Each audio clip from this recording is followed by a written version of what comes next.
That's good.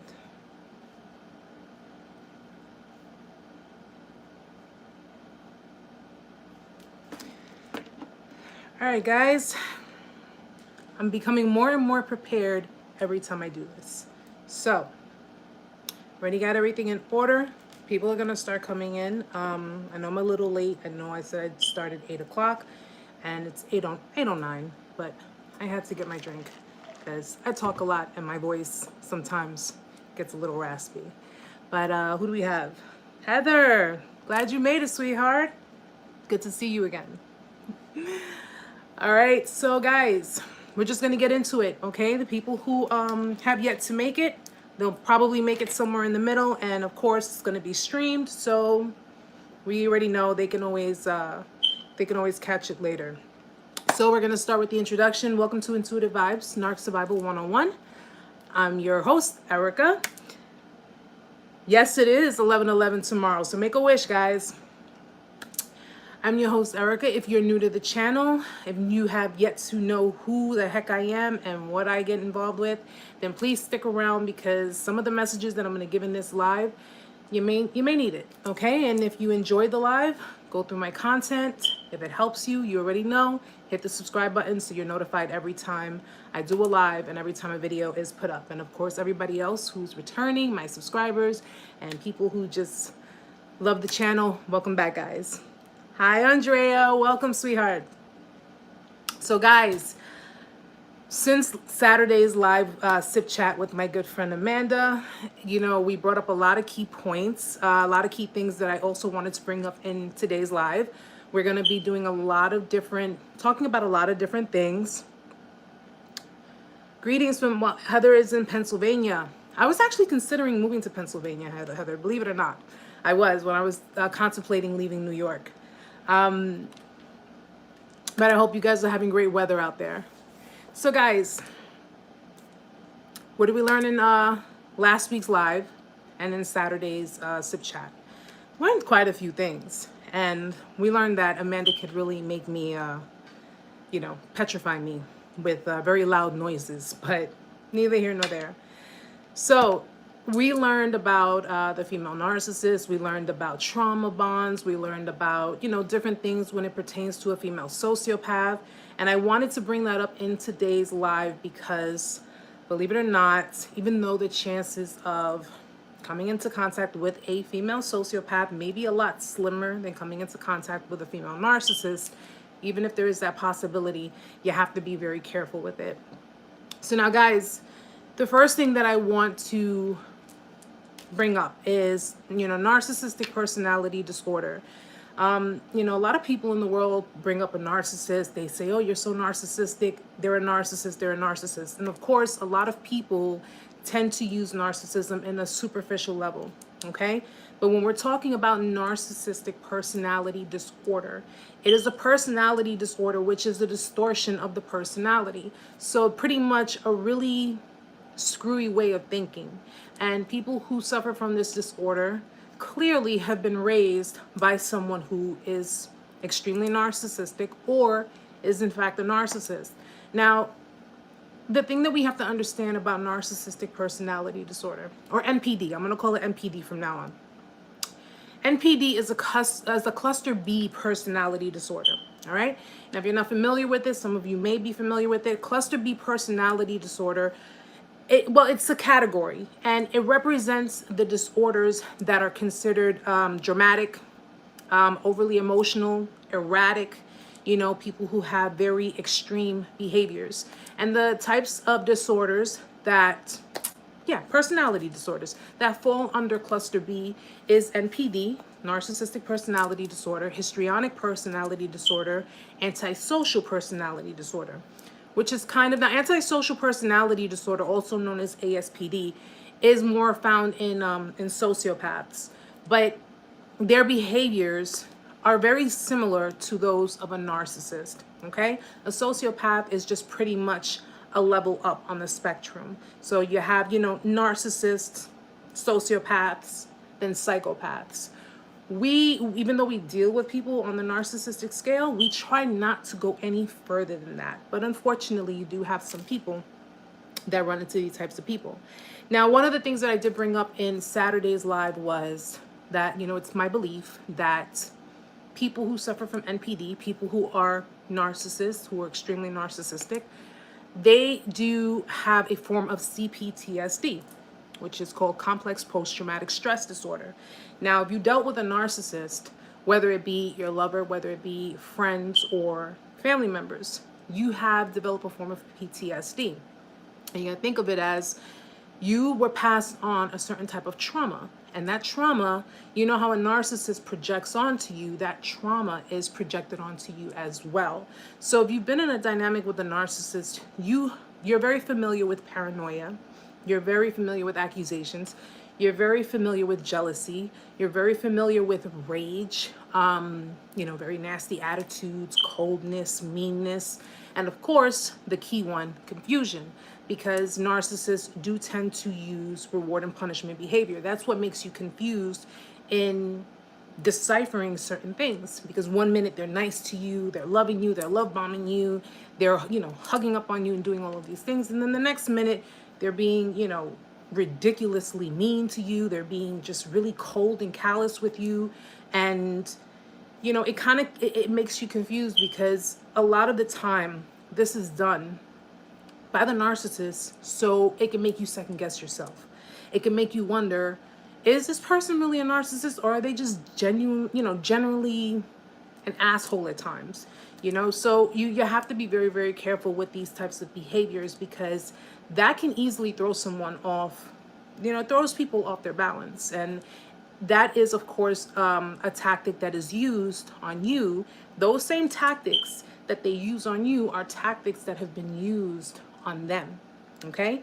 That's how they know to use them on you. Yes, Dr. Jekyll and Mr. Hyde, exactly. It's like a Jekyll and Hyde type of personality, where it's just, on Monday and the guys, like I said, place it where it fits. If it fits with relatives or lovers or friends or wherever, just place it where it fits. But on a Monday, they can be completely, enamored with you, in love with you, cuddling with you, holding you, doing all these sweet things for you. And then come Wednesday, they're being really nasty and mean and cold. And it's just, they're pulling away, they're detaching, becoming unemotional.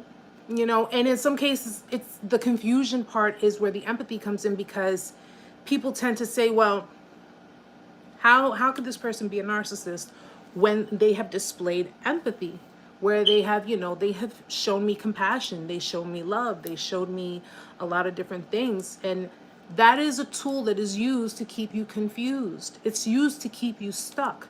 That's why they do these things. You remember what I told Amanda on Saturday? They do it cognitively, which means that they don't do it naturally. Empathy is not natural for them.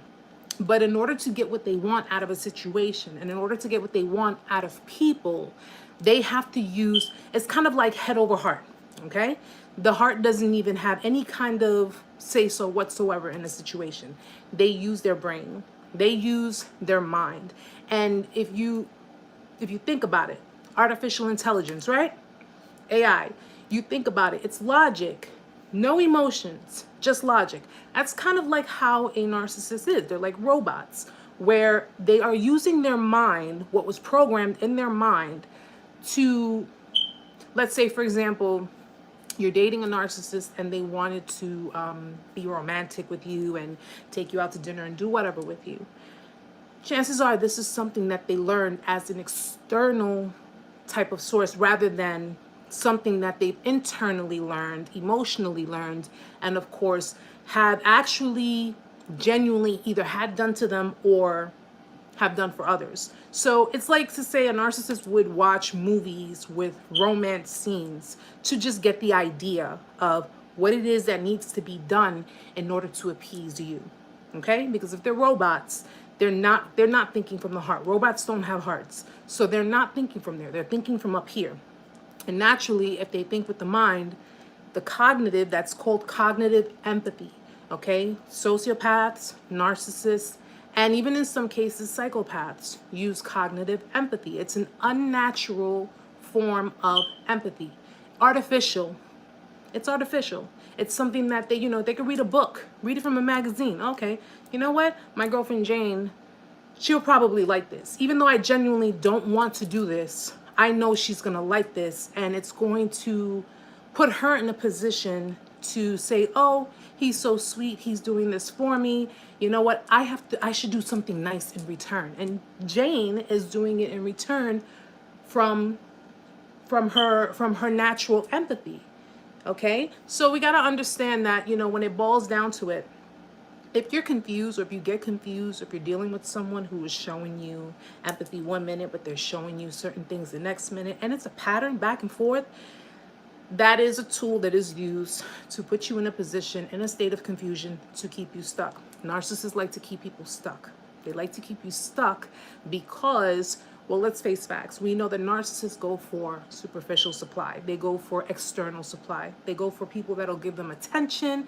They go for people that'll, either give them attention or get them attention. Because narcissists go for people that are also well-known people. They may go for people that are in the spotlight, where they see someone standing in the spotlight and they see people are admiring this person and are, they're what's the word for it, guys? They're opportunists. That's what they are. They're opportunists. They see opportunity and they go for it. So if you're someone who is in the public eye, if you're someone who is, that you gather attention, you gather a lot of attention around you, and they notice that they want that same type of status. So of course they go for people that have status.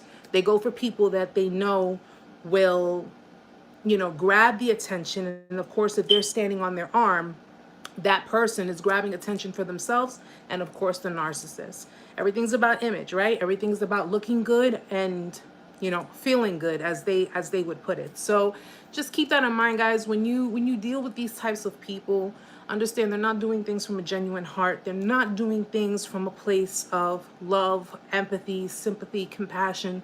None of that. They're doing it based on learning what they've learned on a very superficial level. Andrea, yes, they do. He kept me stuck, and future faked me to keep me stuck. All about image. Yes. A lot of the time when they do the hoovering, which is a false promising, because that's what they do. They'll give you the fake apology, and of course it wouldn't be genuine. It would appear that way, but it's not. And they do these things, to, again, just to keep you, because they know that you were, well, let me say something before I go with that one. First and foremost, you do not love the narcissist, okay? You don't love them. You don't love them. You're not in love with them, okay? You're not any of those things. You are attached to the narcissist, okay? There's a big difference. Now, it may have started off as love. It may have started off as genuine love, but you fell in love with a mask. You fell in love with someone who does not exist, who is not real, okay? You fell in love with their representative. So even though you may have spent, 5, 10, 15 years with them, that was not love. Love is not abusive. It's not verbally abusive. It's not mentally abusive. It's not emotionally abusive. Love is kind. It's caring. It's generous. It's not jealous. It's everything that God intended for you. All right? If you're dealing with someone who manages to treat you one way one minute and then treat you another way the next, or talk to you one way one minute and talk to you another way the next, that's not love. Okay? What they are doing is they're taking out on you what was done to them. Okay? And the parent simultaneously, or caregiver, whoever it was that raised them, all right? Because this is learned behavior. This is learned behavior. They're not born narcissists. They're not born with MPD.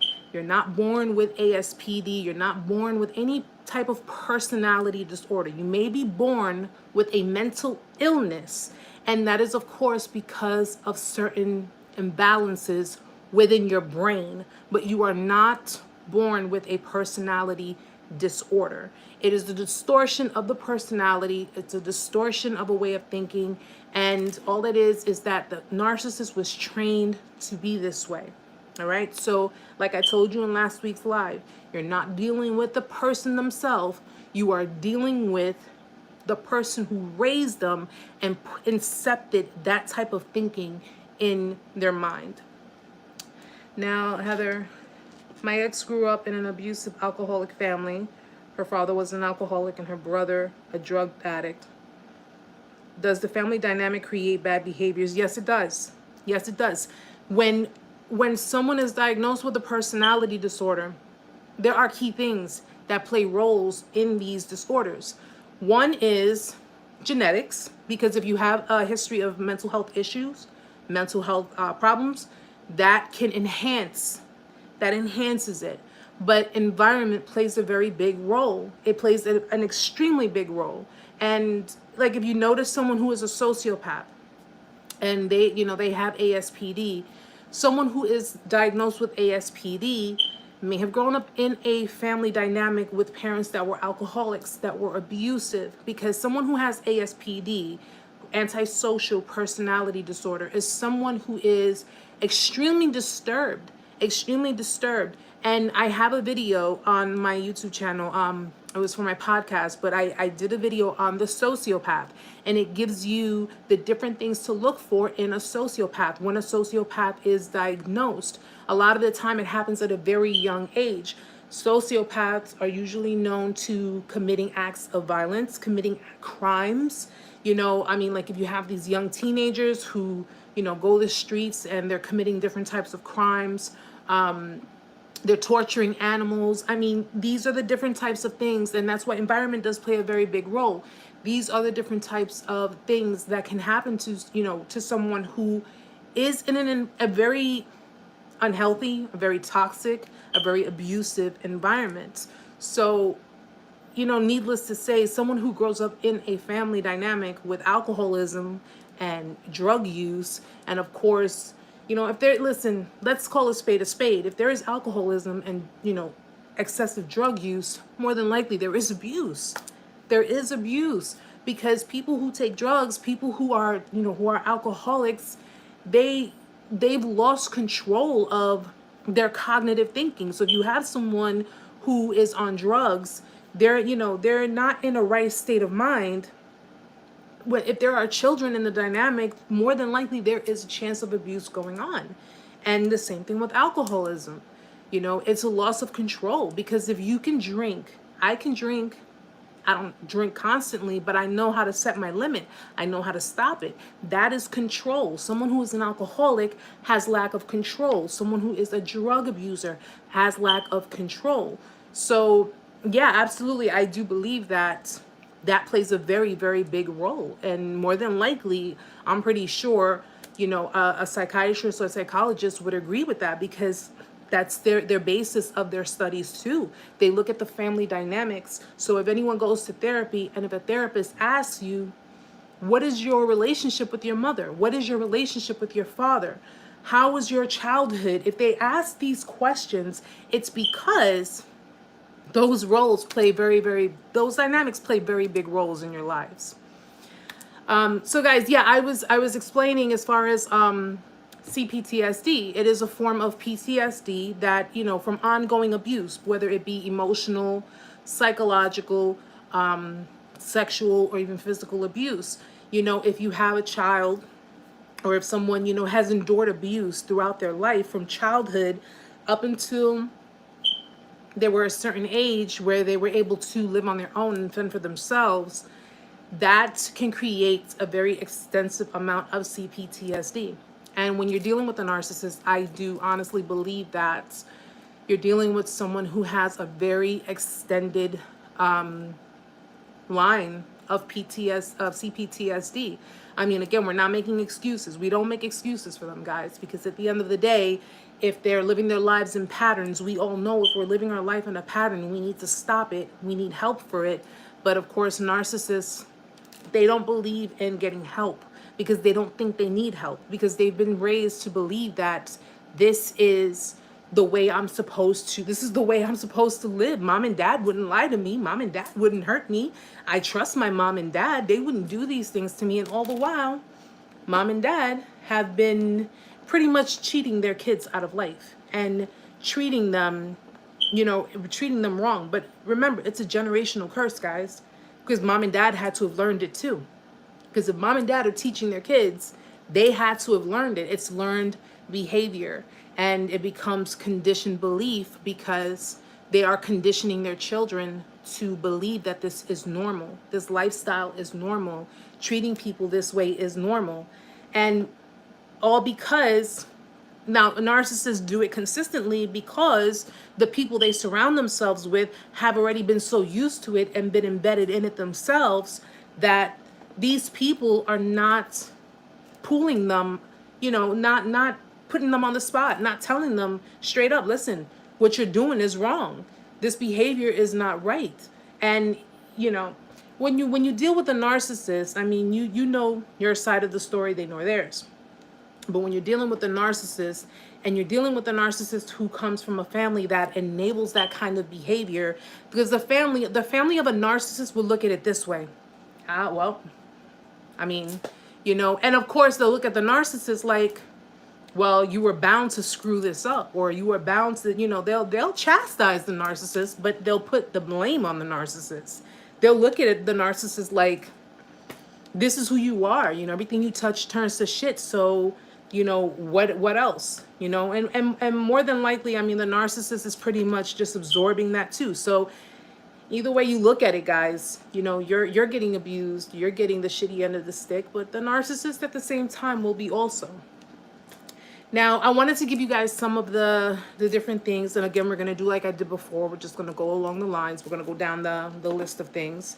Now, when it comes to infidelity, cheating, all right, one of the things we got to understand with a narcissist is that cheating is no new feat, all right? Not every narcissist will cheat on you, okay? And I think that more falls along the lines of narcissists who are very particular, because you do have narcissists that are picky. You have narcissists that are very, they have strict guidelines, strict rules. And one of the things I've learned when it comes to narcissists, sociopaths, psychopaths, anybody along that spectrum, they're very OCD-ish. I don't know if you guys noticed that. They're extremely OCD-ish. Now, we know people have OCD. I'm not knocking OCD people.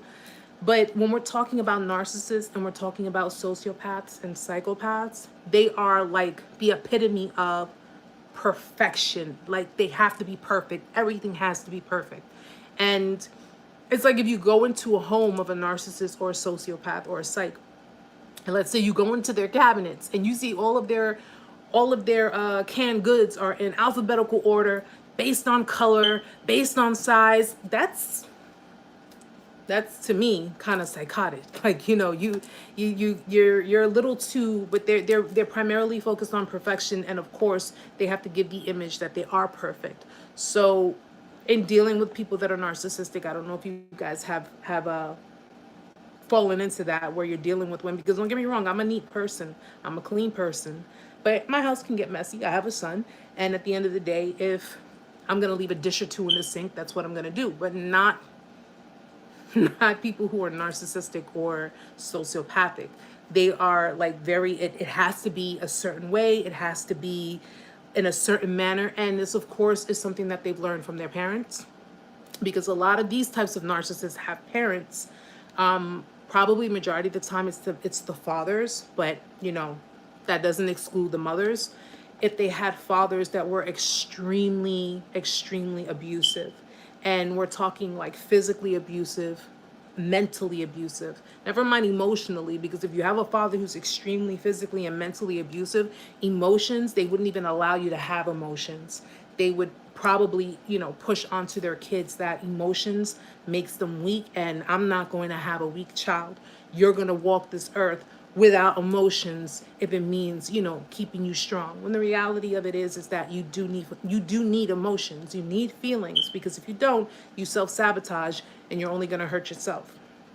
Now, when it comes to infidelity, of course, it's the victim's fault. So it's your fault that they cheated. It's your fault that they went out of the relationship. They wouldn't have done any of that with anyone else had you given them more attention, given them more of your time, if you weren't working so much, if you put the relationship ahead of everything else, if you had just given them what they wanted, they wouldn't have cheated. When the reality of it is that narcissists, what do we know about them? They love attention.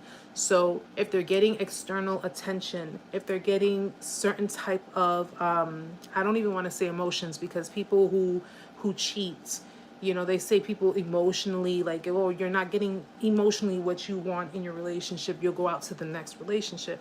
I don't condone that. I really don't. If you're emotionally not fulfilled, leave first. Same thing with sexually, same thing with mentally. If you're not fulfilled, leave first. Because at the end of the day, how you get them is how you lose them. All right? But they will deflect that blame onto you, because we know that narcissists won't accept accountability. They won't take accountability for anything. You know, it's your fault the relationship didn't work out. It's your fault that this dynamic went downhill and everything was, hi God's child, welcome sweetheart, it's okay.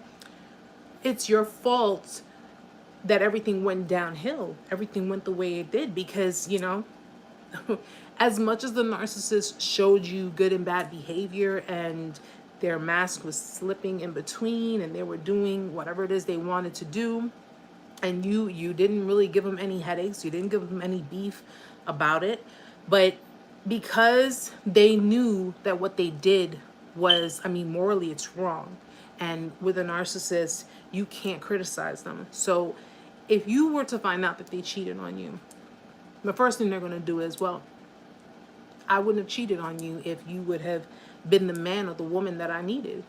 If you would have been a man in this relationship, if you'd have been the woman in this relationship, I wouldn't have cheated on you. They'll deflect that blame onto you. Heather, I spoke the truth and the family started to not like me. Girl, they're not gonna like you.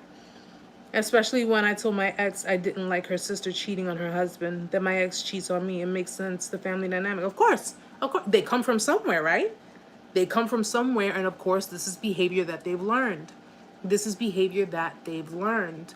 And unfortunately, it's unfortunate for them, but it's not for you, because you can get away from all of that. You don't have to be, I always say, not my monkeys, not my circus. You know what I'm saying? And at the end of the day, if you have a chance to get out of that situation, you have a chance to get out of that dynamic and say, that's your family. All this here, this is all you, okay?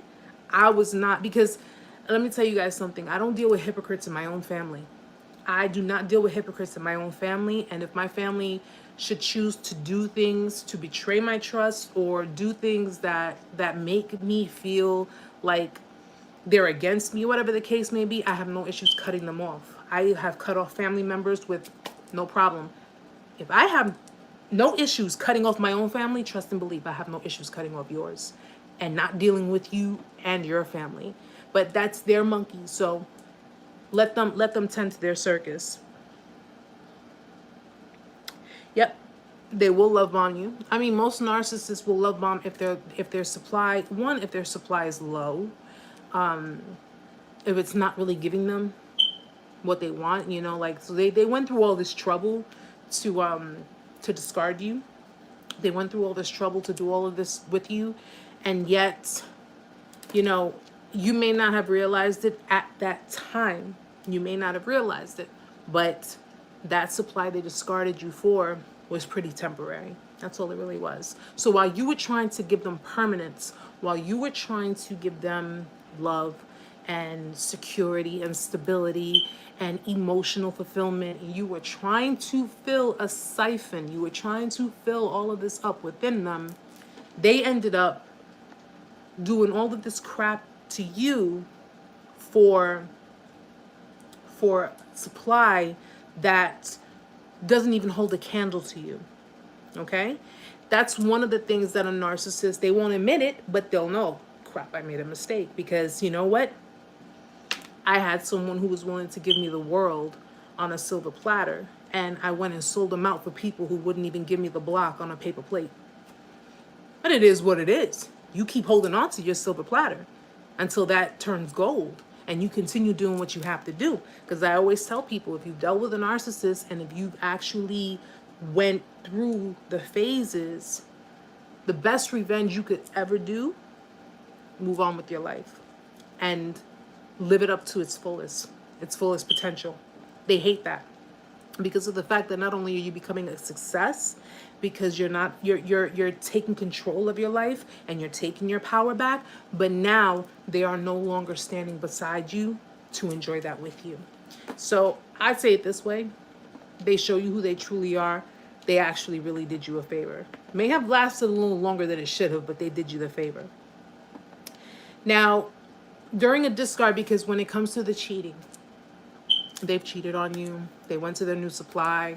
They did what they wanted to do. Naturally, what they're going to do during this phase. So if there's anybody going through a discard in a beginning stage, or even just in a confusing stage of discard, listen carefully. They will do triangulation. Okay? Now, triangulation is pretty much where you're using a third party to hurt the victim. All right? And by using a third party, triangulation can run a number of different ways. One that you may be familiar with is a narcissist is, pretty much because there's that good old silent treatment. They give you the silent treatment because, you're pretty much, you've been a bore to them and they don't want anything to do with you because, they're too busy getting their ego stroked by this new supply. This is where they are pretty much ignoring you, and yet they're hurting you at the same time. This is common during discard. Triangulation is them using an external party. It could be friends, it could be relatives, it can be people of the opposite sex, it could be people of the same sex, whatever your preference is. Okay? Prime example of triangulation is if you're in the middle of a discard and you're in that confusing state. Oh, I'm going to answer that for you in a second, Heather. If you're in a very confusing state during the discard, what they are doing is, like say, for example, you are trying to reach out to them because you're in the addictive stage. During the discard, you're in a very addictive stage, which means you find it extremely hard to let go. You don't want to let them go. You want to just hold on to them because you think they're making a mistake and you think that you can treat them better. If, they cheated on me, maybe I could treat him much better and they won't go out there and sleep around. And it takes one time with me. So I don't know about you guys, but it just takes one time with me. But if they are entertaining other people and they're ignoring you, okay? And while you're in your addictive stage, you are, let's not lie, guys, you're spying, okay? We've all done it. You're spying. You're sending them messages, but they're not responding to you. They're not saying anything to you. And you go online and you see them talking to other people. You see them doing all of this, entertaining other people, putting up pictures and getting attention from so many people. And you see all of this going on. That is triangulation. That is a way for them to get a response, a jealous response out of you. All right? Because it feeds them supply. It fuels them. And they feel very like big man or big woman because you are giving them your attention. You're giving them your emotions. You're giving them you're in pain. You're giving them all of this while you're angry. You're hurting. Yeah, you're a little jealous. You're confused. You are trying to make things work. You're trying to have them, come to their senses. And they're doing all of this. And you're sitting there wondering to yourself, what the hell did I do to deserve this? It's a sick game for them, guys. It's a very sick game for them. It is a very sick game for them because they are getting attention from both ends. They're getting attention from these people, these strangers, these people who are waiting for you to mess up, these people who are waiting in the outskirts, these people who are just coming in, these people who they have gone out there into the world and decided to pull them and reel them in, these people who have been crushing on them and wanted to get with them, and all kinds of people. They're entertaining them. Mind you, let's get one thing clear. They may not even deal with them. They may not even get with them. They may not even bother with them. They just may be playing hard to get with them. But they're doing it because they know you're watching. because they know that you're obsessed, and they know that you're hurting, and they know you're still attached to them. And because they're going to get an emotional reaction from you, that is why they're doing it. Yeah, it is, Heather, very, very. And when it comes down to learning how this is done, listen, where they've learned it, I don't know. I mean, I can't say that there is a school for narcissism where they could go and learn these things, but I can say that they probably have learned it based on maybe what their parents have done to one another, or, you know, whichever the narcissist is has done to the other parent. They probably have learned it that way. They probably have learned it through friends. It could have been, you know, they've seen other friends doing it. They could have learned it through other people, maybe even an ex. Guys, narcissists are, I mean, listen, they're not the only ones who discard. Narcissists get discarded too. They try to avoid that, but they get discarded too.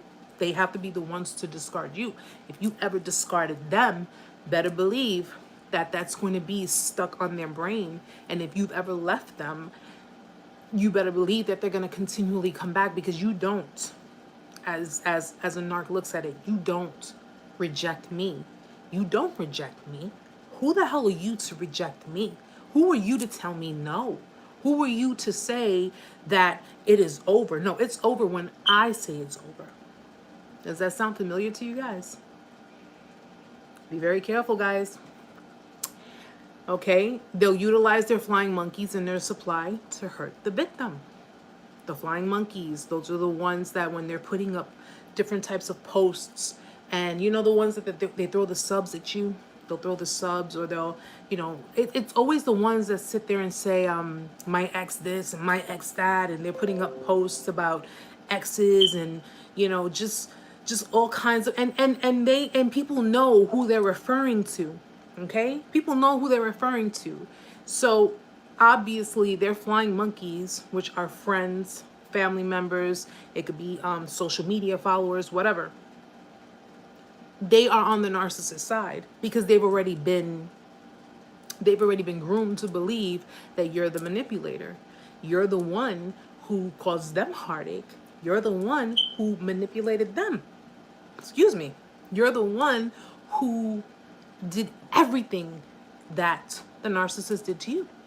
So these people are already manipulated to believe that you are the bad guy. The narcissist is the one who is the victim.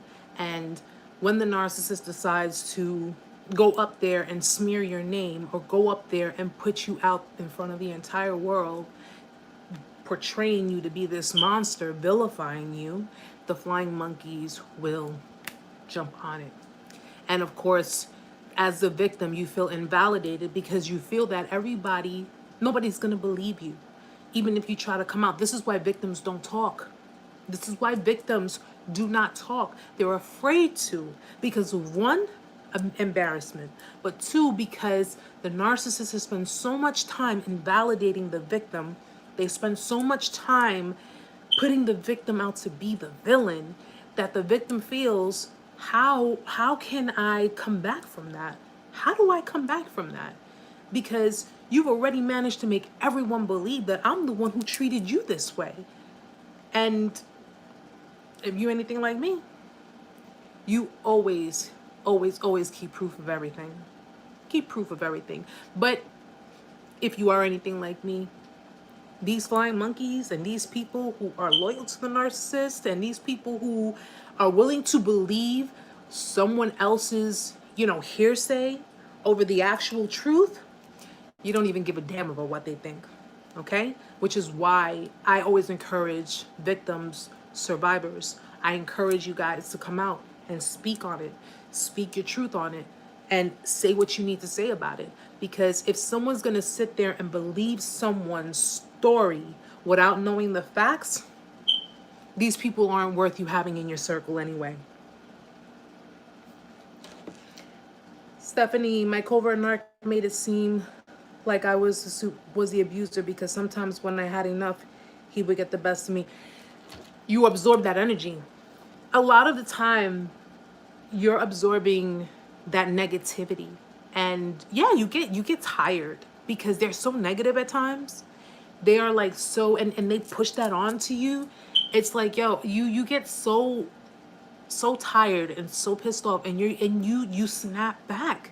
You do snap back and you say, like, what the hell is wrong with you? Why are you acting this way? Or, if they do certain things, and it's like, it's just, they do it to irk you. They do it to annoy you. They do it to see which buttons they can push with you. They do all of these things. And if you notice, they'll do it at inopportune times. They may do it like when you're at a family gathering, or if you're in a, like in a setting with friends, and you're sitting there, like they're trying to press and poke at you, and you're like, yo, this is not the right place or time to be doing this. And they'll keep going at it because they're trying to get you to respond. They want people to see, it's so covert. It could be covert too, to the point where they want people to see how you would respond. So that way, if anything were to hit the fan, well, look at how she is, or look at how he gets. Look at this, look at that, They play the victim card so well, and yet they are like simultaneously, they are manipulating people on the outskirts. They're manipulating you.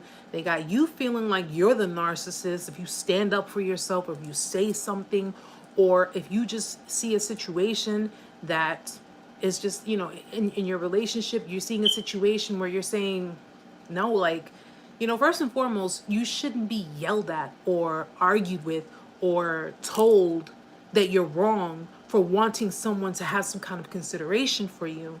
Because if you try to point that out to them, and this is any narcissist, if you try to point out to them, you're an inconsiderate prick. Like, you have not considered my feelings. What this is inconsideration.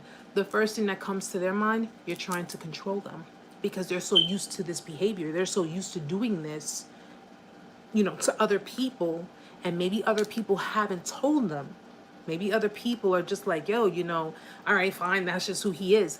But you happen to be the one to sit there and say, you didn't consider my feelings, and I feel some kind of way about it. That is, of course, you're criticizing them.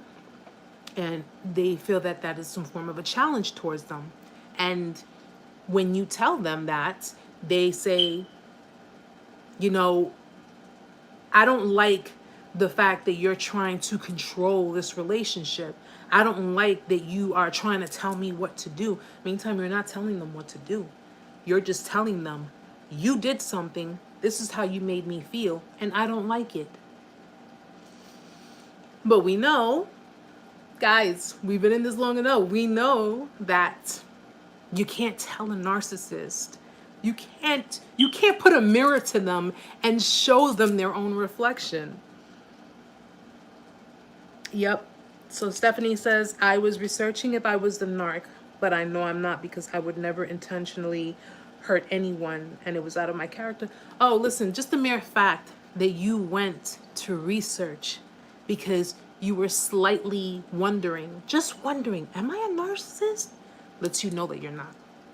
Because they just don't care. They don't care about growth. They don't care about evolution. They don't care about any of that. So even if you were to tell someone you're a narcissist, oh, you're a narcissist, they'll look at you like, you're just hating on me. Girl, you're just hating on me, please. Okay, yeah, you would call me that. That's how they would respond, guys. And of course, when they find new supply, what's the first thing they're going to do? They start to detach from you. And detaching means picking fights, becoming distant. They start to, you'll notice a heightened sense of anger. They will, pretty much avoid, like, narcissists are the epitome of avoidance, but they will try to avoid intimacy, avoid anything involving your relationship. This is the pre-discard stage, because if you notice, they're still coming around, they're still with you, they are still, if you're taking pictures together, if you're going places together, if you're doing things together, they're coming around. It's like a routine, this is just all pre. This is pre, but you will notice cracks. You'll notice certain cracks. And guys, if you're dealing with family members, it's the same thing. You notice cracks in stories. You notice that they're getting kind of sloppy with it. You notice that certain things aren't making sense. You notice that certain things aren't right. And this is all because they're slipping and sliding, but they're trying to lock in something new. This is prior to locking in new supply. So once they've locked it in, and once they have gotten the confirmation that they have locked it in, then the mask comes completely off. The mask comes completely off because they no longer have to gaslight you. They no longer have to tell you what you want to hear. They no longer have to avoid questioning, avoid situations, whatever the case may be. They no longer have to do any of that because they've already groomed the new supply. They've already pre-prepped them. So in case if you found out about the new supply is already under the impression that you guys are pretty much done and you were abusing them. Anna says, yes, I questioned it. I even questioned if I was going crazy. This narcissist situation is crazy. This abuse is so horrible. And you know what? You don't deserve it. No, nobody does. Nobody does. Okay? And as sad as it is to say, even the narcissist didn't deserve it because this was all given to them in childhood. And this is why it's important to, with these videos, I mean, I'm so glad YouTube allows people to come out and say, this is what you need to look for. This is these, giving you information. Because back in the day, I mean, listen, I grew up in the 90s before computers were before the World Wide Web was anything. And everything we learned, we had to learn from textbook. We had to learn from the library. We had to go and because now society is so overly exposed, I mean, it has its benefits and it has its, its consequences of it too. I mean, you got its benefits are you get to learn so many different things on so many different levels from so many different places from your phone, from your computer, from your iPad, even from your TV. You get to learn so much. But the downfall of it is that it's an open portal for other things like exploitation and you have this whole thing with with pedophilia and it's just so much. So with every positive there is a negative, and in doing this, I mean, we didn't have this before because something, we weren't thinking in our minds, we're not thinking I'm dealing with a narcissist, my family members are narcissists, because we didn't go, if you didn't take psychology in school, unless you went to a therapist, and if you never really thought to go to one, how would you have known? So I just strongly encourage people, don't blame yourself. Don't sit there and blame yourself and saying, well, it's my fault that I attract these types of people. No, it's not your fault. It's not your fault at all, because these types of people are predators. Narcissists are predators. Sociopaths are predators, whether they be male or female, because they have agendas. Anybody who walks around with motives, agendas, and ill intent, those are predators, okay? And those are people who are looking for people like you. And people like me are here to help you decipher these types of people, so that way you can stay the hell away from them and continue focusing on what you need to do. Continue discerning people and discerning relationships. All right? You don't have to be alone for the rest of your life, because not every single person you run across is going to be a narcissist. So focus on that healing. Get that healing done first, and then when you start recognizing that you want to be in a relationship, you just look for the red. Now look for the red flags. Now you know what you will and will not put up with. Do not put up with anything that you would not normally put up with. If you've gone through therapy and you went through your healing stages and you did everything you had to do, now you know, I'm not putting up with this, I'm not putting up with that. The first red flag you see, you decide if you want to just call it quits or give the benefit of the doubt.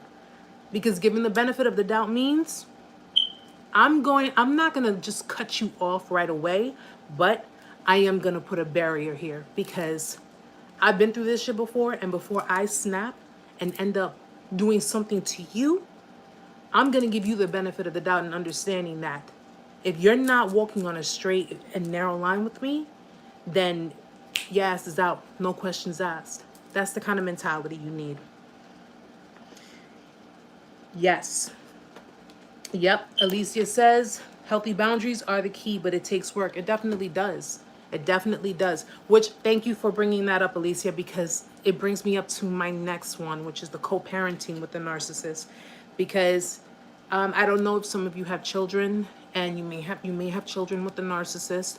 You may be dealing with someone who has children with a narcissist. So if that is the case, then this is for you too. All right.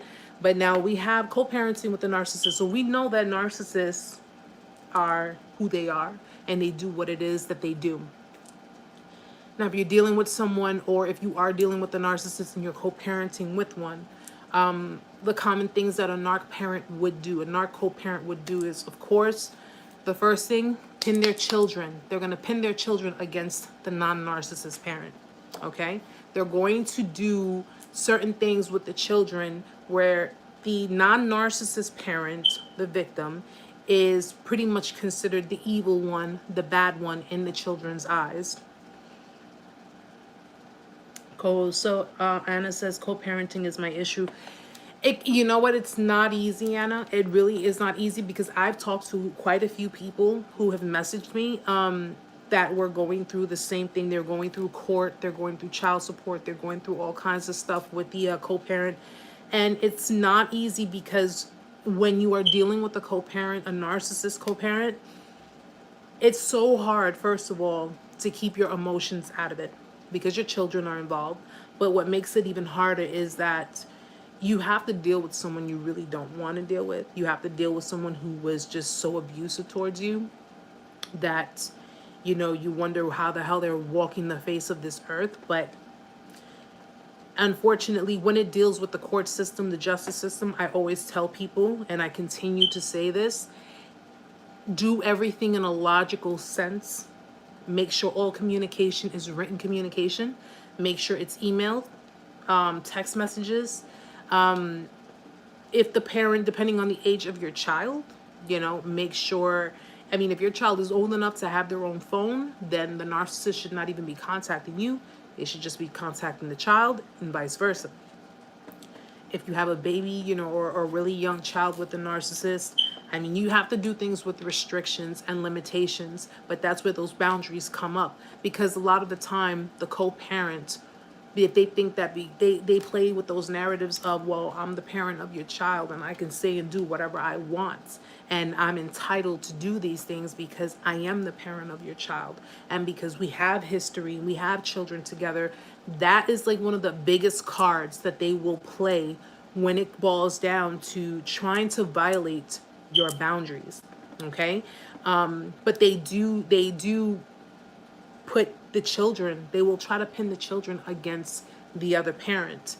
Another thing they would do is, of course, like I said, they'll talk ill of the other parent in front of their kids. So like if, you know, the parent, if the kid is at home with the narc parent and the narc parent is sitting there talking about, you know, let's say it's the mom and she's talking about the father. Oh, your father ain't nothing. I don't even know what the hell I thought about, you know. It was funny. Amanda asked me, she says, if there was any type of abuse going on prior to, let's say, prior to the children being born, or, you know, prior to the kids coming around, or whatever the case may be,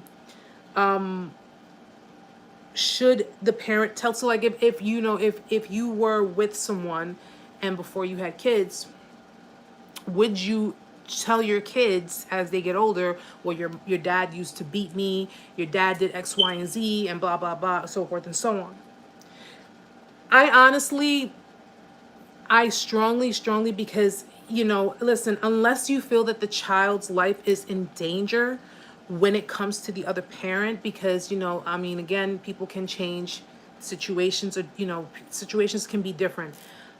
If you feel that the child's life may be in danger as to why you're keeping the child away from that parent, you're keeping them at arm's length from that parent because you don't feel that that parent is going to be a good influence, a good role model, and this is because you're setting healthy boundaries and you are keeping that child completely away from that parent, then yes, I do believe you should express to the child the reason why you're doing that.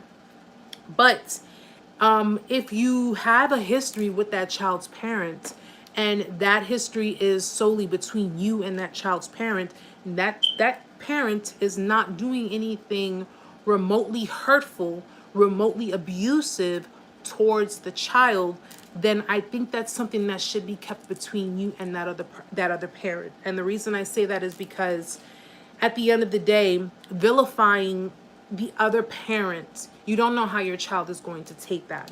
They could take it in the sense of, you are telling me all of this about my other parent and they're not this way with me, and yet you're still holding on, because you know how kids can do, I mean, especially today's kids, they can do and say certain things that, you know, you're holding on to the past, and yet this parent hasn't done anything to me. This parent is just, you know, they're providing for me, they're caring for me, we're emotionally attached.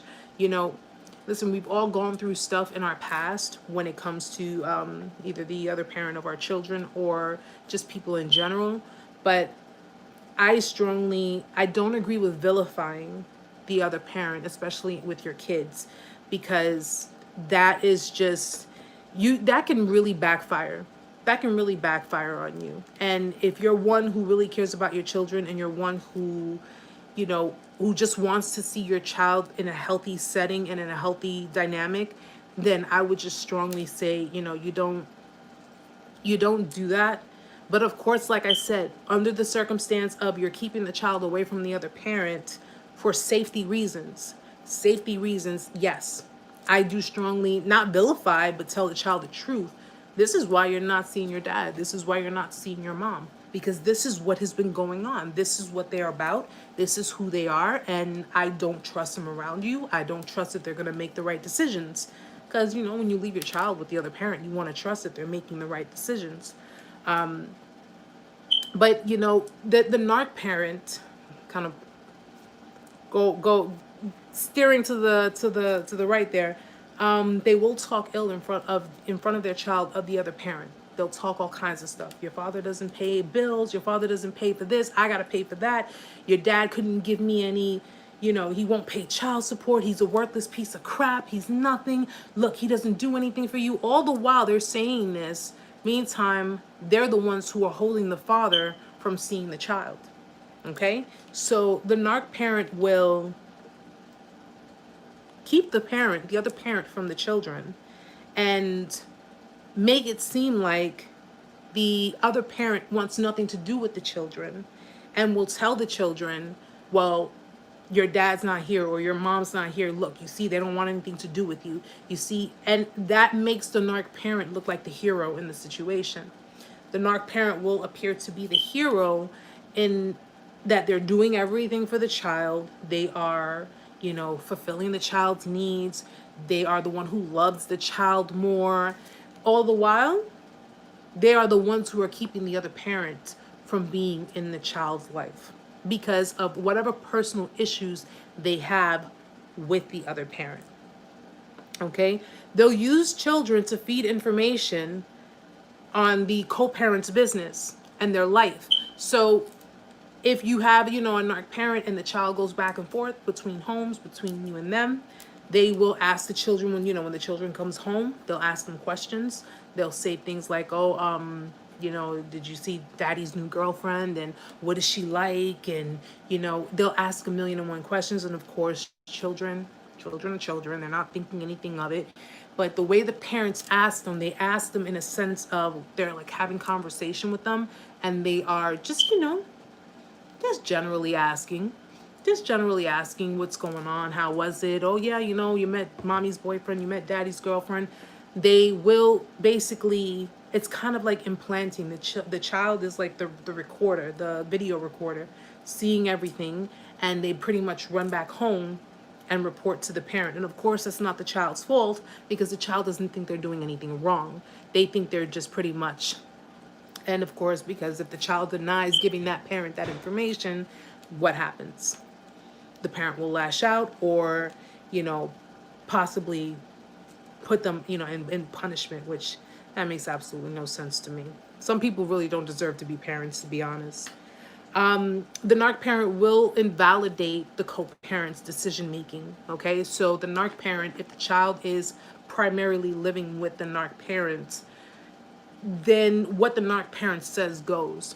Okay, whether you are the co-parent who lives in the house or on the in another home, their decision making, what they say goes. So what you have to say about it is has absolutely no relevance. Okay, but if you notice, when the narc parent makes decisions that they feel is going to get them in good with the kids because they need the kids' support, they need the kids to be on their side. If it goes, like if it backfires or if it goes awry, then when a situation kind of goes downhill, that's when they will incorporate the other parents. So they'll make the primary decisions, but of course, if the decision has consequences, then they'll include the other parent.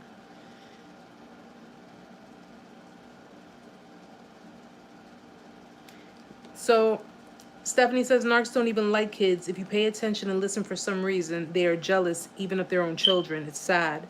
They don't care. They abuse their own kids. This disorder is crazy.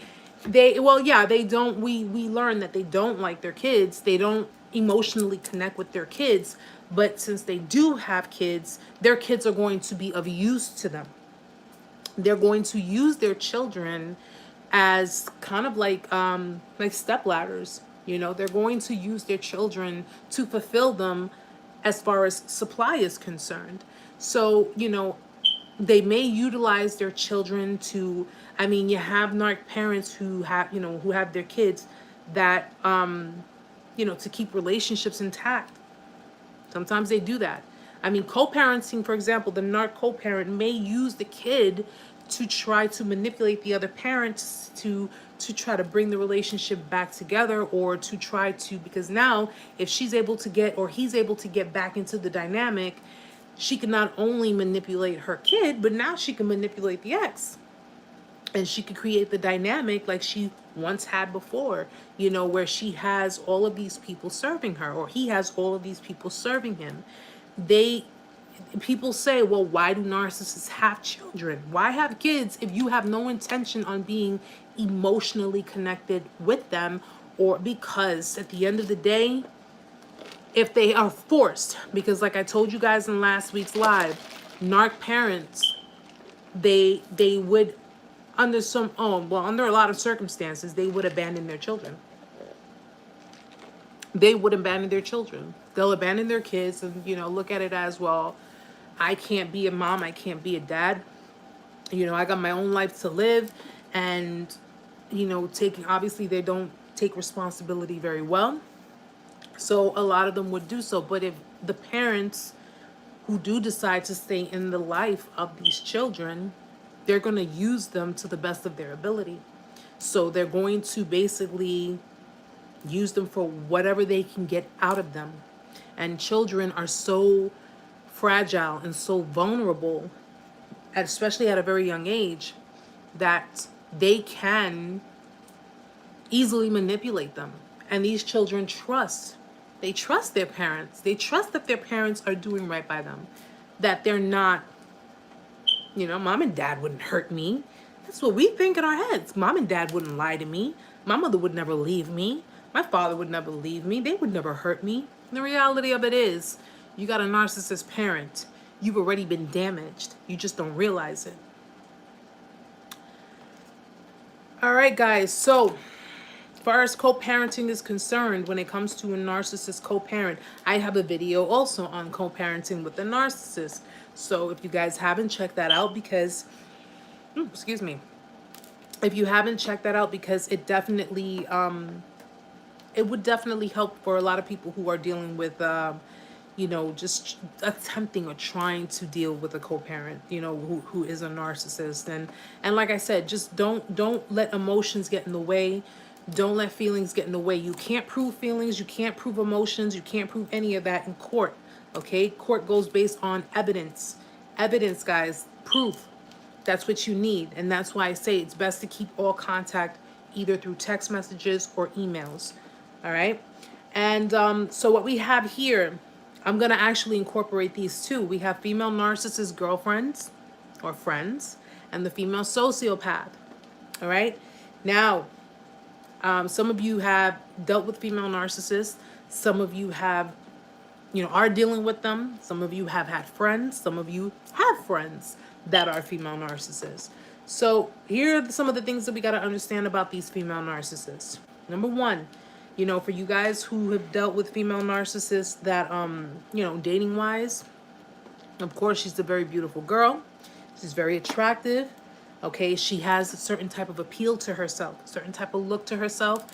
And it kind of, you kind of see her as being out of your league.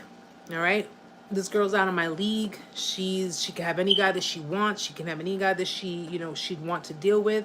That actually kind of instantaneously makes you feel that way when you meet someone like this. Okay, and of course, because she spends so much time. I mean, listen, don't get me wrong. We all like to go out looking nice, looking presentable, looking good, and some of us have a certain type of look to ourselves that we can't help. But when you're dealing with a female narcissist, you could just kind of, it's a vibe. I always say it's a vibe you get off of them. All right. But you got to be careful because sometimes they know how to manipulate energy. Okay. They know how to manipulate energy, which means they'll have you thinking that they're the world's greatest humanitarian and they're the world's most humblest person. And the reality of it is it's all an act. And that's something you got to be careful with. All right. But she gives you this shy, humble, smart act, and remember the different type of female narcissists that I told you guys about. I told you about the classic narcissist, the somatic narcissist. Okay, classic is the attention seekers. Somatic, attention seekers, gold diggers. Cerebral, the brainiacs. Malignant, the really toxic ones, the ones that are just devious and would be willing to put you in jail for something you didn't even do. Okay, be very careful with these types of females, guys. So as far as girlfriend is concerned, all right, I made a list, guys, because there are so many. All right, she's charming. She listens to you. She seems very sweet. Okay, she seems very interested in you. And again, you wonder, what does this girl see in me? Like, what can you possibly see in me? Because she's already, her appeal, she knows she looks good. She knows she has a certain type of look, aura to herself. Her appeal is so strong in your presence that it makes you even question your own self-esteem. Okay? It makes you question your self-esteem, and that's what she's aiming for, because she wants someone who has very low self-esteem. Okay? She wants someone who's going to look good on her arm, so you could be a good-looking person. Guys, how many of us are good looking and we've all had low self-esteem? So she definitely goes for people that are good looking, but she wants someone who has low self-esteem, because people with low self-esteem are easily controllable. All right. So she's a trophy girlfriend, and she doesn't mind being the trophy girlfriend, because being a trophy girlfriend means she gets attention from all different directions. Okay. And she idolizes you. She'll put you on the pedestal. So she'll make you feel like you are the king of the world, or you're, the queen of the world, whatever your preference is. She gives you that impression that you're different. You're different. You're someone she's never ever experienced. She's never had anyone like you before. She has never met anyone like you before. Reality is she has, and she's managed to not only use them, abuse them, but bury them alive. Okay? I'm sorry to say it like that, guys, but that's the truth. Okay? And as far as being a friend, she's the nicest one. Again, she's the nicest one in the room. You come walking into a room filled with a bunch of females, she'll be the first one to run to your side and befriend you. Okay? She'll befriend you, she'll be sweet to you. She's gaining your trust. Why? Because she's either going to, one, manipulate you or attempt to manipulate you to keep you in her flying monkeys, in her group. Because the narcissist female runs a group where they are the mean girls. I always use mean girls because that's really how they are. They'll act sweet. They'll act nice. They'll act like they're doing nice things for the community, and they're doing things for you, and they act all spiritual, and and just giving this whole false impression. But the reality is, and if you've seen the movie Mean Girls, the reality is they're devious bitches. That's just the way they are.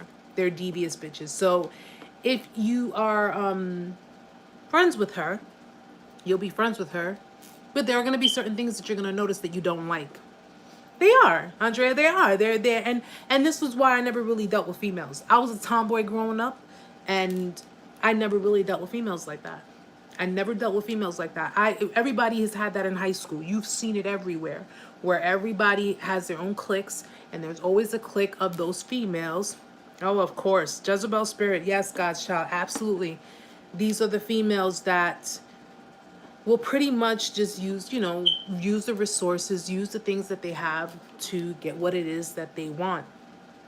Okay, now making you her friend. She will include you in things. She'll include you in group activities. She'll invite you out and do all of this, make you feel welcome, make you feel great.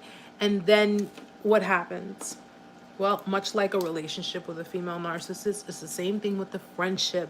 Okay, every pedestal they put you on, it comes down. They put you on the pedestal and it all comes down. Why? Because now she needs to put you in a place where you feel like crap, but she's got that role of power. All right, she will, when it comes to the girlfriend, okay, she's slowly changing over time. You start noticing different changes here and there. That's because her mask is slipping more and more. All right, you'll notice how she's controlling. She picks fights with you. And guys, listen, if you men have dealt with a female narcissist, you are not you're not unfamiliar with emasculation. She will emasculate you. Okay, she'll put you down. She will tell you things that reflect on, maybe, let's say, things that would hurt you.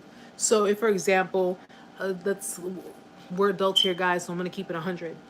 If you have, let's say, certain sexual issues, and, your sexual performance is, because every man, we know that men are very, very, very sensitive about that. And I understand that. I'm not knocking anybody for it. But if, with going back and forth with so much abuse and the reward and punishment behavior, honestly speaking, I have found that men who deal with narcissistic females are emotionally, mentally, and spiritually, as well as can be physically, impotent. I'm sorry, guys, but it's the truth. Okay? Men who have dealt with narcissists, female narcissists, okay, feel emotionally, mentally, spiritually, and in most cases, impotent, because she has emasculated you so much to the point that, how do I say this in the most delicate way possible? To the point that it's not that you can't get it up. You don't want to get it up. Okay? You don't even want to get involved with anyone sexually in that aspect, because she has emasculated you so much. And let me tell you guys something, because I'm not saying there's anything wrong with you if that is the case. All right? You have internalized everything that she's ever said and everything that she's done. If she's cheated on you, if she's, made you feel this big, if she's made you feel extremely less of a man, you internalize that. And you have become, it's a form of ED. You have become so impotent that it's like you don't want sex, you don't want love, you don't want intimacy, you don't want any of that. And that's all at the hands of a female who made you feel that way. It's at the hands of a female who used sex to control you. She used your emotions against you. She pretty much devalued you throughout your relationship. She made you feel like you were lucky to have her. You should feel lucky to have her. And the reality of it is that she is the one with the problem. She is the one who needs the help. But now you need the help because after dealing with someone like her, you've managed to have to not manage, but you now have experienced emotional, psychological, maybe physical, female narcissists. They don't have problems putting their hands on you either. Okay? You have managed to feel all of this abuse, internalize it, take it in and say, well, this is how she felt. This is what she said. This is what she did. And you know what? You know, she's right. She wouldn't have cheated on me if I had done this. She wouldn't have gone out there if I had done that. She wouldn't have... Stop doing that. Stop doing that. Okay? She demeaned you, devalued you, and hurt you because it boosted her ego. It made her feel good. Because the reality is that she's the one with the problem. She's the one who has the issues, whether it be mommy issues, whether it be daddy issues, whether it be both. She's the one with the problem. And because she is too much of a coward to take accountability for the things that she has done, what does she do? She stomps on you even more.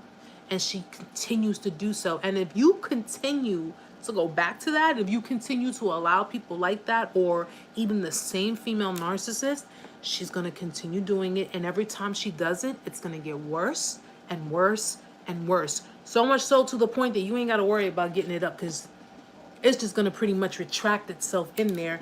And you'll be using the bathroom with me. Okay? And I'm being honest with you guys. Completely honest with you guys. You guys got to stop dealing with these types of females, because you're taking on that. If you look at my video, Why the Female Narcissist, you're taking in this abuse from these females who are mentally just like, they're just distorted. They're distorted. And then these females, this is why I say covert female narcissism, there is a lot more to it. There is a lot more to it, because these females can get away with this. First of all, ladies, if you have a dude that made you feel like crap, they made you feel like they embarrassed you, and they made you feel less of a woman, are you going to take them back? I mean, let's be honest. The tactics that a woman uses to get a man back compared to the tactics that a man would use to get a woman back are a lot more advanced. A lot more advanced. And it's not to knock you guys, not to knock you men, but let's be realistic about it, okay? This is why men who deal with female narcissists go through the most pain. It's extremely painful compared to women who deal with messed up relationships. You know, we've been through a lot in our past, but for some reason, you guys internalize the abuse way worse than a woman does. Because, you know, you guys have this, men have this thing that they have to uphold. They have this image of being masculine, being a man, being the strong one. I get it. Trust me, I get it. I got a son. I get it completely. And the mere fact that a woman managed to be manipulative and managed to, you know, demote you and demean you and degrade you, and yeah, that would have a very serious effect on you guys. It would have a serious effect, and I get it. You're welcome, Andrea. You're very welcome. I get it. But just remember, guys, that, you know, these types of females, there are always signs. There are always signs when you're dealing with these kinds of females. You just got to be on the lookout for them. Ladies, if you got female friends who are narcissists, they gossip, they're competitive, they triangulate, okay? They'll talk about someone. Let's say they'll talk to you about someone that they don't like, and then, you know, the next thing you know, just a minute ago they were talking about someone, but now in public, they're being all nice and chummy with that same person they were talking about. And you're sitting there saying to yourself, weren't you just talking about this person? And now you're friends with them? They like to triangulate. They like to basically... You're very welcome, Stephanie. Thank you so much. They like to triangulate. They like to, gossip. Smear campaigns are not new for female narcissists. Having friends turn against one another, not new for a female narcissist. Sleeping with your boyfriend, not new for a female narcissist. Okay, a female narcissist will sleep with her friends' boyfriends. A female narcissist will sleep with her boyfriend's family members. Oh yeah, see? They try to. The thing is that internally they're very jealous. They're extremely jealous. But of course they won't flat out say that I'm a jealous person. I'm jealous of you. I'm jealous of your style. I'm jealous of how you do things. They won't. No female's gonna say that, but a female narcissist won't say that. You'll just notice certain things about them, like certain things about their image is changing. They'll imitate you. They will imitate you. They'll copy you, and they'll flip it around and say, well, this isn't Erica's style. This was my style. What are you talking about? She's imitating me. Yes. Okay? This is why, guys. This is why I don't deal with females. Because they're just the worst. They're the worst. I stick to myself. Don't bother with nobody. I have a few female friends, very close female friends, but I don't bother with them. I don't bother with them because they are so good at manipulating dynamics and manipulating people and manipulating situations. I just stay away from them. I'm like, nope. There's just a very few people that I have on my emergency contact list. If there's a life or death situation, those are the only ones I call friends. People that I can trust my life with. Oh yes, just like Stephanie says, they want to be you and take your identity. Yep. Now, guys, one last thing, and then we'll pretty much be done. But the female sociopath, like I told you guys in Saturday's live, everything that I've explained to you about a female narcissist describes a female sociopath. So when you're conjuring up a female sociopath, you're taking everything from a female narcissist and you're just making it darker. You're making it darker because female sociopaths are just pretty much, like I said, they're one step after a female narcissist, a female malignant narcissist, okay? Because you got female classic, somatic, cerebral, malignant, then you got the female sociopath. That video that I put up on the female sociopath, I put it up last year, I think, had gotten so much retention, so many reviews, and I guess not many people talk about female sociopaths, so in looking at that video, people had, had sent me so many comments in regards to it because a sociopath is a female narcissist, but extremely dark. And by extremely dark, we're talking like deviant type dark. Okay, female narcissists will do certain things to hurt people, sabotage people, but a sociopath, we're talking criminal activity. We're talking like complete destruction. Okay, female sociopaths will do everything similar to a narcissist. So if you come across, which is very rare, you might not come across a sociopath, but if you do, you'll notice certain behaviors are similar to that of a female narcissist. They're more just devious. Okay, they're extremely devious. They are very catastrophic. Female sociopaths, you'll most likely find them in women's prison.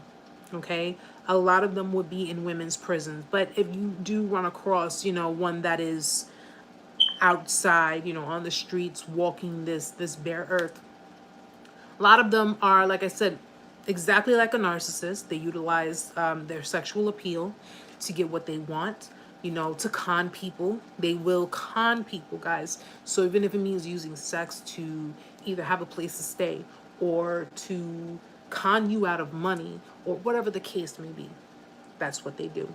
Hurting their children is not new to them, okay? And we're talking on beyond emotional, beyond mental.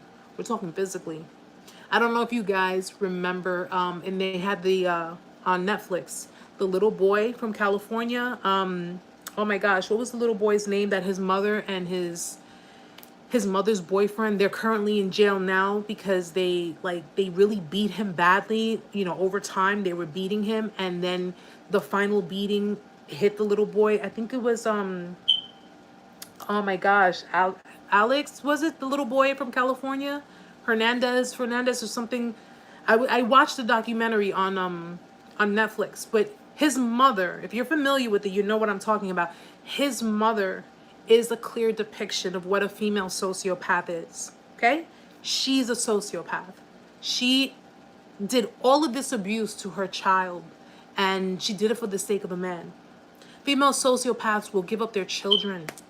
And by give up their children, I mean they would put their children in pedophiling situations to sustain a relationship. So they'll allow their lovers to sexually abuse their kids. They'll allow other people to abuse their kids. Yes, thank you, Stephanie. Gabriel, yes. Gabriel Fernandez, was it? I think it was. Gabriel, right? That's a clear-cut example of a sociopath. Okay, and these types of females exist.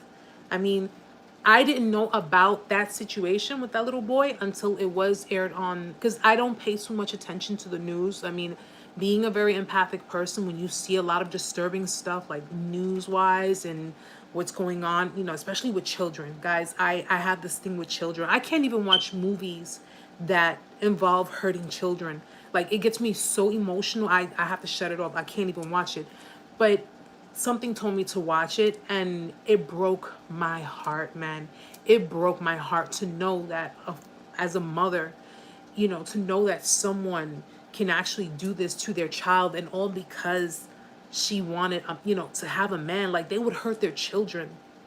They would hurt their children just to have a man, for a man. They'll give up their kids for a man, you know. And these types of females, again, they're a little bit more rare than a female narcissist, but given the fact that they do exist, you have to know about them too. You have to put yourself on guard with these types of females too, because though the chances may be slim, at the end of the day, you still have chances of meeting these types of females. You have to be very careful, especially if you have children. Especially if you have children, because whether you are in same-sex relationships or if you are men dealing in that, you know, single fathers dealing with women, you have to be extremely careful, because these types of females, you know, you don't know who to leave around your child. You don't know what can happen. And if you look at a lot of these stories, when these little children are being hurt and abused and, you know, unfortunately murdered, it's usually at the hands of the boyfriends or the girlfriends of the actual parents. So you guys definitely be careful with that. Be extremely, extremely careful with that. And, you know, I strongly advise, if your parents and you're dating, you know, you're a single parent, but you are dating, dealing with the female narcissist, that's not the kind of female you want around your kids. Not the kind of female you want around them. Absolutely. They are. Children are the weakest, because they're so innocent, and they're so fragile, and they're so, I mean, if I could adopt, you know, I would fill up my entire apartment with kids, because to know that there are so many children out there who have parents like this, and they're treated like this, and who have died because of this, that's also what got me to really want to get into psychology. As we do, Alicia, we do have to protect them. That's what got me into really wanting to push forward with psychology, because I want to be able to, you know, if I can, save a life or two, help people, you know, do this. Because, guys, look at the world we live in right now. Look at the world we're living in, to the point where narcissistic abuse has become a national awareness. 160 million people, and I'm sure the numbers go up over time. 160 million people in the United States alone have been victims of narcissistic abuse. 160 million people, okay? And that was, a matter of fact, when I did my research, this was last year that I found out. 160 million people. By the end of this year, with this pandemic, how many people do you think are now victims of narcissistic abuse, especially when we've had quarantine and we've had lockdown and we've had domestic violence cases, you name it. Imagine how many more new victims were made during the beginning of this pandemic alone. You know, definitely we have to guys. We're parents, especially for those who are parents. Protect your children, keep them, safe at all. I'm not saying keep them in a bubble. I wish I can keep my son in a bubble, but I can't. But protect them at all times, guys. Please be sure to do that. And please always, always, always look for the red flags. All right, guys? That's what these videos are for. That's what these videos are about. So you can decipher, look for the red flags. Even if the person is not a narcissist, at the end of the day, if someone is showing you that they're not, Andrea says October was domestic. Yeah, I think I'm gonna start doing that too. Start like for each awareness, domestic violence, narcissistic abuse. I'm gonna suicide prevention. I'm gonna probably do like maybe bits for each, so that way we can also acknowledge other people, because it's not just about narcissism.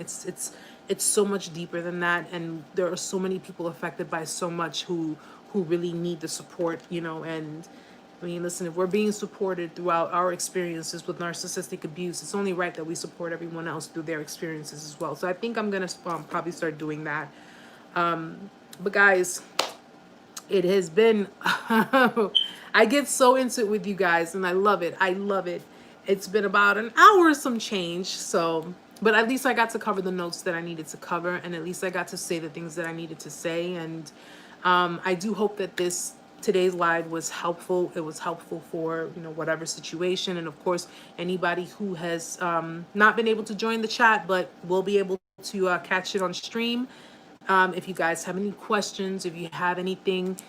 Thank you, Heather. Thank you so much. I'm still learning, sweetheart. I'm still learning. I'm still going, I'm planning to do school for psychology, and that's another thing. Thank you for, well, I was actually going to bring that up anyway. I'm going to do small snippets, small videos, but they're going to be audio videos. And it's going to be called Psych 101. All right. And I'm just going to give you on each audio clip, I'm going to give you some of the things. You're very welcome, Andrea. Very, very welcome. Thank you for joining. I'm going to, thank you, Stephanie. I try. We're going to do the audio clips of Psych 101, and it's going to just pretty much give you a little bit of psychology in each audio clip. It's going to be like maybe 5-8 minute clips. It's not going to be very, very long clips. And it's just a little something to give to you, educational pieces, so you can apply that to your life. Okay, so not only can you understand, but you can apply it to your life. It's kind of like mini therapy, I guess you can say, mini therapy. And you can pretty much just get an understanding, because there may be something going on in your life that you're not understanding, and maybe these little clips might help you, because as I'm going along and learning psychology, and hopefully will be a great psychotherapist, because that's what I'm going for, then I'm able to at least give you guys a little something, because you also have people who cannot afford to go to therapy. You have people who cannot afford to see a therapist. So what better way than to give it to you from the psych books themselves, right? And all for free. So you guys are not being charged for anything, all right? But this is for anybody who really, really needs it, and who just needs to kind of have some answers to their questions. So guys, I thank you so much for joining me tonight. I thank you so much for making this fun, as you always do. You guys are truly, truly awesome. I thank you all for the support. And I don't know when the next sip chat is going to be, but I will keep you guys informed on it. And hopefully this week I'll be able to put up the audio clip for Psych 101 for you guys. I'm going to try to see if I'm also able to work on another video for you guys. And of course, you guys know, if you have any questions, leave me comments. If you have anything you'd like to add, please add it.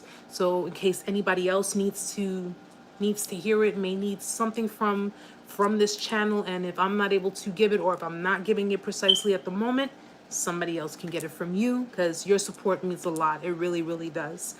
So guys, again, thank you so much for joining me. If you haven't already, I'm so out of it right now because I've been studying all night. If you haven't already, if you did enjoy the live, please go through my content. If you like it, hit the subscribe button, and everybody, please be sure to give me a thumbs up before you leave. I really appreciate it. Definitely appreciate it. So guys, I will see you all next week. Same time, same place, 8 p.m. Eastern Standard Time, Tuesday. And I'll give you guys a briefing before we do the next live. Thank you, Heather. You have a great night as well. So guys, love you all. Peace, happiness. Good night, Andrea. Love, peace, all that good stuff. God bless you all. Mwah. Namaste, guys. I'll see you next week.